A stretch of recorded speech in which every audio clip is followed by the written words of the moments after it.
मूसली सफ़ेद 50 ग्राम, सतावर 50 ग्राम, सालब पंजा और सालब मिस्री 50-50 ग्राम, रूमी मस्तगी अच्छे वाली जो 1 नंबर है 10 ग्राम, ज़ाफ़रान 1 ग्राम।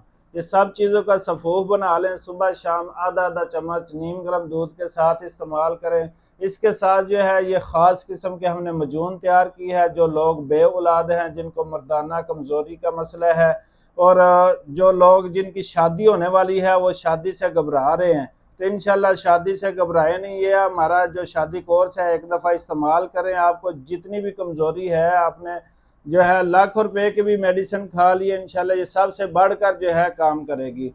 इसमें हमने मुकम्मल कोर्स जो है वो तैयार किया है। इसके अंदर सफ़ूफ है हमारा, और ये तेल है मालिश के लिए, कैप्सूल हैं ख़ास किस्म के, और वर्क चांदी वाली गोलियां हैं। इसके साथ ही ये मजून होती है हमारी, और ये मुकम्मल सफ़ूफ तैयार करके देंगे। जो बंदा आर्डर करना चाहता है वो हमारे इस नंबर पर रब्ता कर ले, 0344490951। अपना पैसा और अपना वक्त बचाएं और ये आर्डर करें। इंशाल्लाह आपको 100% जो है वो रिजल्ट मिलेगा। अस्सलाम वालेकुम।